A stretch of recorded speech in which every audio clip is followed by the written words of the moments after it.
विश्वनाथ भगवान की जय, महाकालेश्वर भगवान की जय, पशुपतिनाथ भगवान की जय, डोलेश्वर महादेव की जय, कुबेरेश्वर महादेव की जय। हर हर महादेव, हर हर महादेव, हर हर महादेव। काशी विश्वनाथ, गोकर्णदानी, त्रिकालदर्शी, कैलाशी, अविनाशी,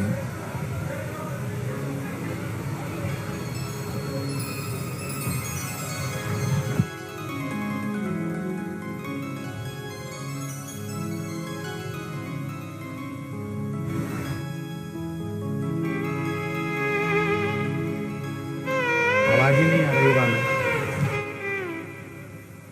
काशी विश्वनाथ, गोकर्णदानी, त्रिकालदर्शी, कैलाशी, अविनाशी, भगवान देवाधिदेव महादेव जो संपूर्ण विश्व का कल्याण करने वाले हैं, संपूर्ण जगत का उद्धार करने वाले भगवान शिव, जिनकी पुनीत पावन शिव महापुराण की कथा संपूर्ण विश्व के कल्याण हेतु श्रवण करने का सौभाग्य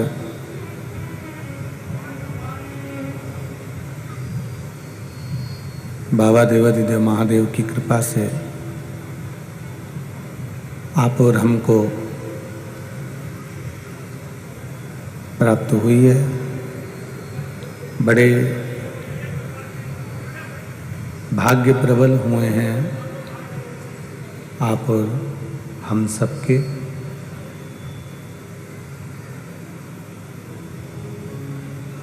नेपाल देश की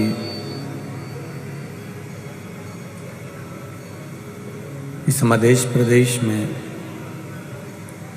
वीरगंज की पावन धरा, जहाँ डोलेश्वर महादेव शिव महापुराण की कथा श्रवण करने का सौभाग्य आपको और हम सभी को प्राप्त हुआ है। थोड़ा सा नीचे कर लो। भगवान शिव की कृपा, उदारता, करुणा, जो ये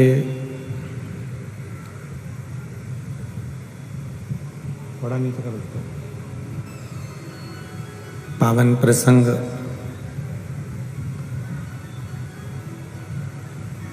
शिव महापुराण की कथा को श्रवण करने का सौभाग्य आप और हमको मिला।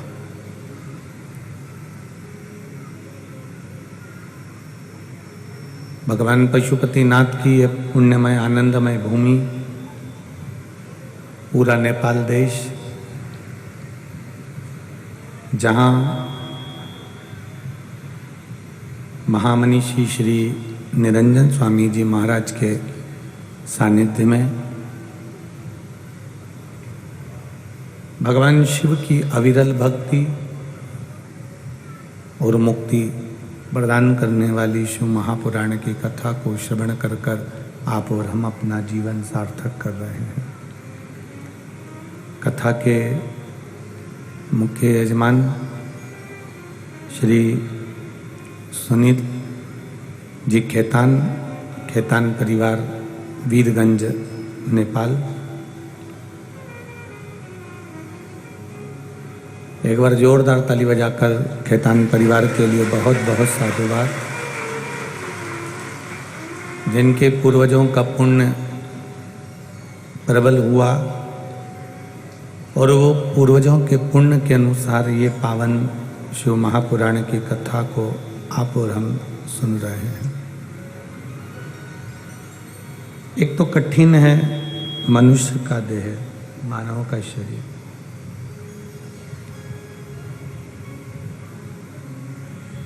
और मानव के शरीर को पाने के बाद भी सबसे ज़्यादा कठिन है भगवान की अविरल भक्ति को प्राप्त करना। मान लो मनुष्य का शरीर मिल भी जाए, प्राप्त हो भी गया, तो भी भगवान की अविरल भक्ति को प्राप्त कर लेना कठिन विषय है।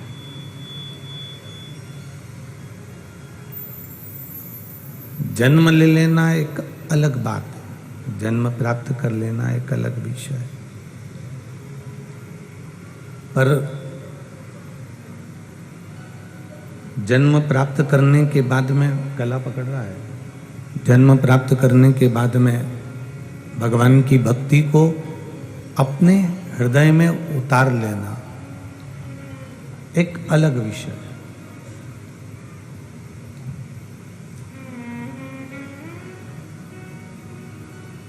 83,99,999 योनियां काटने के बाद में यह मानव का शरीर मिलता है।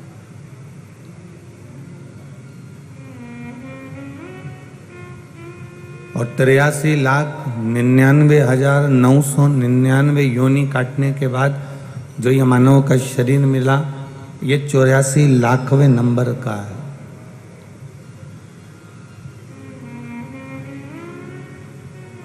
और यदि इसको भी हमने ऐसे ही गंवा दिया, इसको भी हमने ऐसे ही निकाल दिया, तो फिर इस शरीर की कोई मूलता हमारे पास में नहीं रही। एक तो बड़ी मुश्किल से मिलता है मानव का शरीर, और उसमें भी बड़ी कठिनता से मिलने वाला भगवत भजन।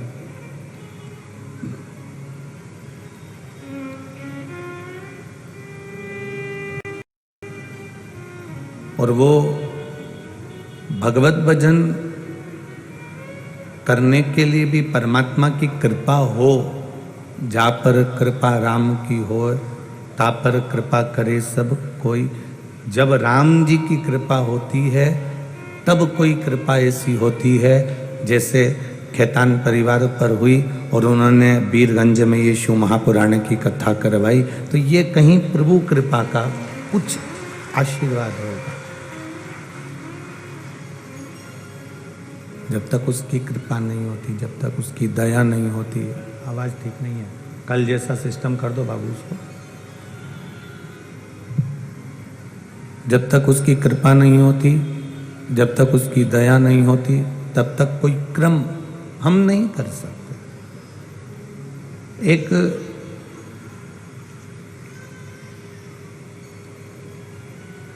हम रोज ये विचार करते रहते हैं कि कल आएगा तब मैं भगवान के मंदिर जाऊंगी, कल आएगा तो मैं भगवान का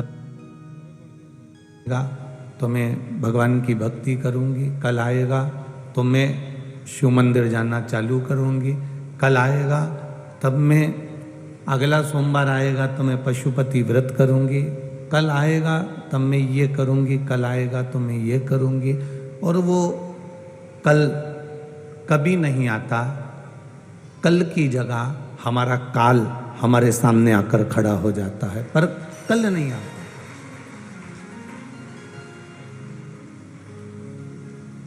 हम प्रतिदिन ये विचार करें कि कल आएगा, कल आएगा, कल आएगा, और मालूम पड़े वो काल आकर खड़ा हो गया। कल तो नहीं आया, पर वो काल हमारे सम्मुख में आकर खड़ा हो गया।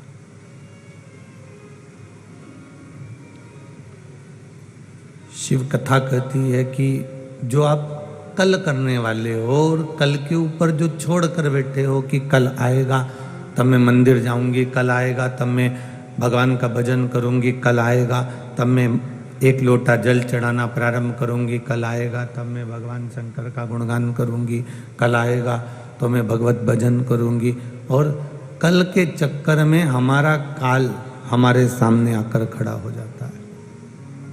ये कल के चक्कर में होता है। काल बिल्कुल सम्मुख में आकर खड़ा हो गया। आपने अगर एक बार मन बना लिया, आपने एक बार यदि विचार कर लिया, आपकी चित्त वृत्ति में यह भाव प्रकट हो गया कि हमें जो कुछ भी करना है वो आज ही करना है,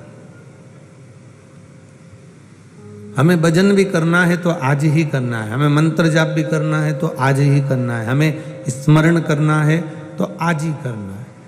कल के चक्कर में हम छोड़ते रहे और हमारे सम्मुख में काल आकर खड़ा हो गया। जितने भी लोग, जितने भक्त लोग शिव भक्त शिव महापुराण की कथा को श्रवण कर रहे हैं, जितने शिव भक्त शिव महापुराण की कथा को टीवी चैनल के माध्यम से सुन रहे हैं, जितने शिव भक्त फेसबुक यूट्यूब के माध्यम से सुन रहे हैं, वो अपने हृदय में ये बात उतार कर रखे कि हमें कल पर नहीं छोड़ना। हम जब जब कल पर छोड़े हैं, हम जब जब कल की ओर अग्रण्य हुए हैं, तब वो कल हमारे हाथ में आया ही नहीं, और अंत समय एक ऐसा आ गया कि वो कल के चक्कर में बस कल से मैं मंदिर जाना चालू करूंगी, कल से मैं भगवत भजन करना प्रारंभ करूंगी, कल से मैं मंत्र जाप करना प्रारंभ करूंगी, कल से मैं नाम कीर्तन करना प्रारंभ करूंगी, कल से मैं भगवत गुणगान करना प्रारंभ करूंगी, और कल कल कल कल करते करते करते करते हमारी मृत्यु का जो समय है, हमारा जो काल है, वो हमारे सामने आकर खड़ा हो जाता है। अब शिव महापुराण की कथा, श्रीमद् भगवत गीता, श्रीमद् भागवत, रामायण, जितने भी हमारे शास्त्र हैं, जितने हमारे वेद हैं, ये सब हमको बताते हैं कि जो कुछ करना है हमको आज के अनुकूल करना है।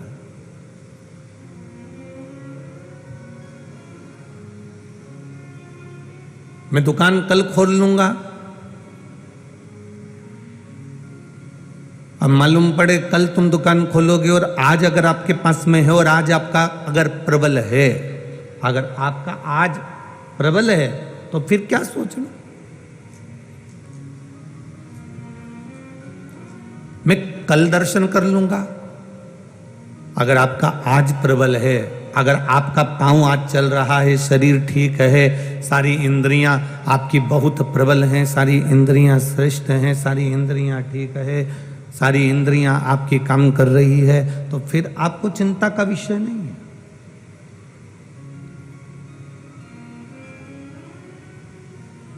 अपने आज को हमको प्रबल बनाना। शिव महापुराण की कथा कहती, भगवान शंकर का संवाद कहता है, भगवान शिव की कथा कर रही है, भगवान शंकर का संवाद कर रहा है, हमारा आज हम क्यों ना प्रबल करें। और जब हमारा आज हम प्रबल कर लेंगे तो फिर हमें कल देखने की जरूरत नहीं पड़ेगी, कहीं शंकर भगवान हमारे हाथ को थाम लेंगे और हमें हमारे मंजिल तक छोड़ देंगे। हमारे आज को हमें प्रबल करना।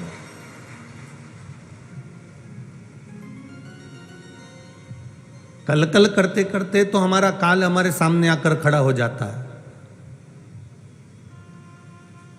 मृत्यु की घड़ी हमारे सम्मुख में आकर खड़ी हो जाती है।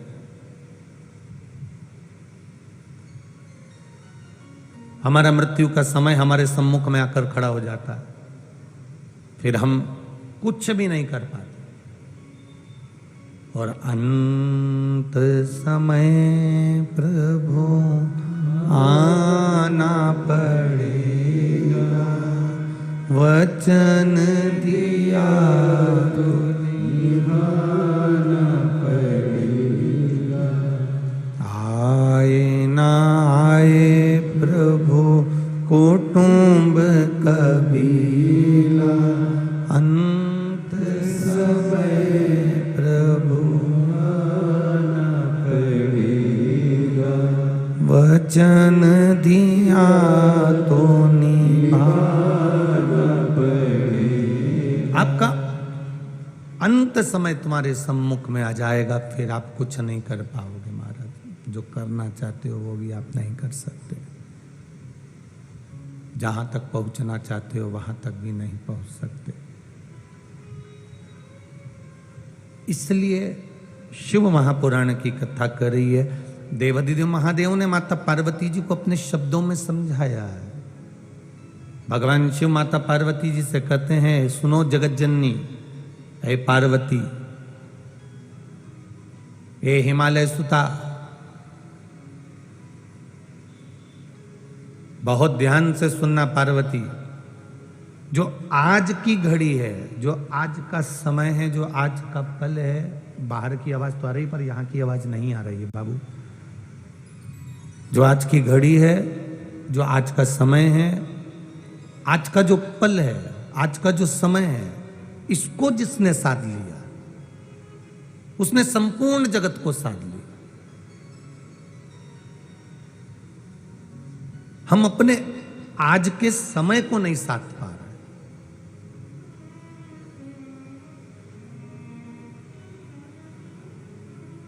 हम जितना भी कार्य करना चाहते हैं उसमें हम दूसरे के समय के अनुसार उसको जमाने का प्रयास करते हैं।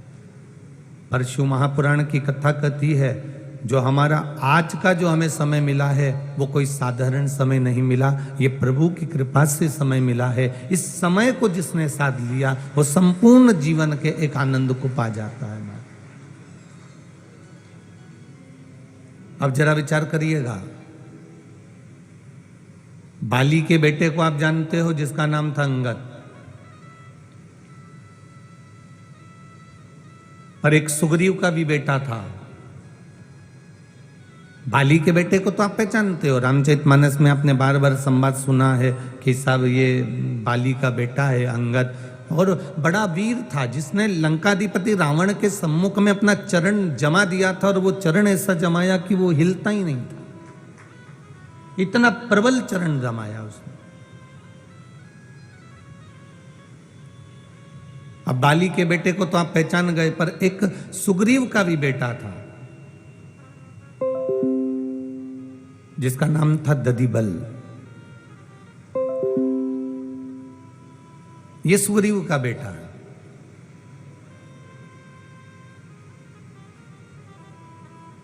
और बहुत ध्यान देना महाराज जी, इस कथा को, दधिबल की कथा को जो लिया जा रहा है यहाँ पर, उसको लेने का कारण केवल इतना है कि दधिबल केवल एक ऐसा था जो भगवान के मुखाग्रविंद का दर्शन करना चाहता था।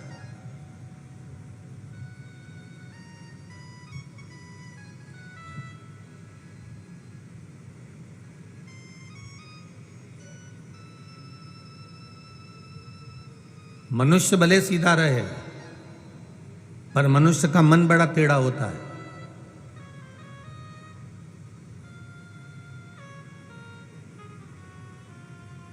ये मन बड़ा टेढ़ा है महाराज। अब जैसे पटरी भले टेढ़ी है, पर उसकी जो रेल है वो बिल्कुल एकदम सीधी है। नदी भले टेढ़ी है, पर नदी में बहने वाला जल एकदम सीधा है। शरीर भले सीधा है, पर मन एकदम टेढ़ा है।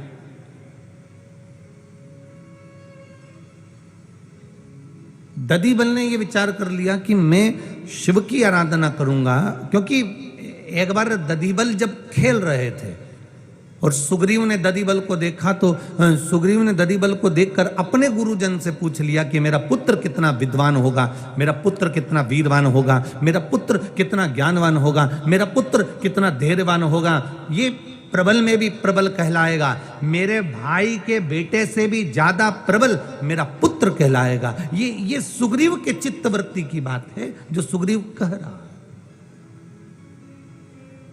जो सुग्रीव बोल रहा है।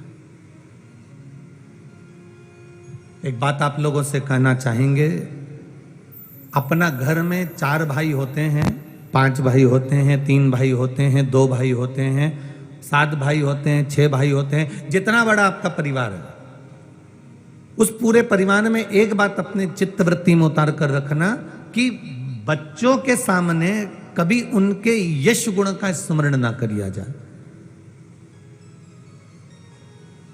एक भाई की पत्नी कह रही है मेरा बेटा सबसे ज्ञानवान है, मेरा बेटा विद्वान है, मेरा बेटा ऐसा है, मेरा बेटा वैसा है। दूसरे भाई की पत्नी कह रही है मेरा बेटा ऐसा है, मेरा बेटा वैसा है, मेरा बेटा वैसा है। तीसरे भाई की पत्नी कह रही है मेरा बेटा ऐसा है, मेरा बेटा ज्ञानवान है, मेरा बेटा विद्वान है, मेरा बेटा ऐसा है। चौथे भाई की पत्नी कह रही है मेरा बेटा इतना विद्वान है, मेरा बेटा सारा काम संभाल रहा है, मेरा बेटा ये कर रहा है, मेरा बेटा वो कर रहा है। पर शिव महापुराण की कथा कहती है कि अपने पुत्र के सम्मुख में कभी उसके यश गुण को न गाने।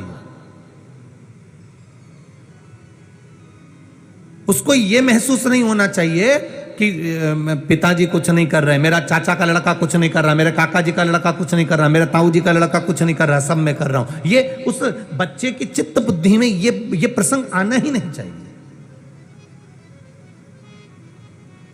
अगर आज उस बच्चे के मन में यह प्रसंग आ गया कि मैं कर रहा हूं, बाकी का कोई नहीं कर रहा, तो परिवार में द्वेष की भावना उत्पन्न हो जाएगी। और आज अगर वो अपने चाचा के बच्चों को नहीं गिनेगा, आने वाले समय में वो अपने काका जी, चाचा जी, ताऊ जी को नहीं गिनेगा। फिर एक समय ऐसा आएगा कि वो जिस माता पिता ने कहा था मेरा बेटा सब संभाल रहा है, ये तो कुछ नहीं करता, मेरे बेटे ने पूरा काम संभाल लिया, मेरे बेटे ने ये कर लिया, आने वाला समय ऐसा होगा कि माता पिता को भी वो बेटा नहीं संभाल पाएगा, क्योंकि उसकी चित्तवृत्ति में अहंकार समाहित हो गया, उसकी चित्तवृत्ति में अभिमान समाहित हो गया, उसकी चित्तवृत्ति में अहम आ गया। आप प्रयास करो, अब आप कहो कि भगवान की कृपा है, भोलेनाथ जी की दया है, उनकी करुणा, उनकी उदारता है, ये उन्हीं की कृपा, उन्हीं की दया, उन्हीं की सब कृपा है। जो हमारे घर के इतने सारे बच्चे हैं ना, ये सब अपने अपने माता पिता के काम को संभाल लेते हैं, ये उसकी कृपा है, ये उसकी दया है, ये उसकी करुणा है, ये उसकी कृपा से हो रहा है।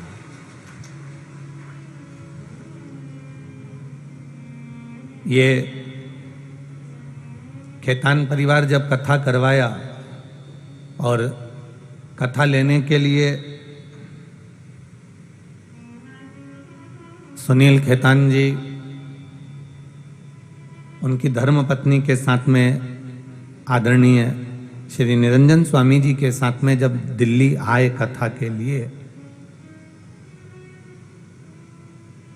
तो उनका एक बड़ा सुंदर भाव था। जब इन्होंने कहा स्वामी जी ने कि कथा वीरगंज में होगी और व्यवस्था ऐसी ऐसी ऐसी ऐसी करना होगी,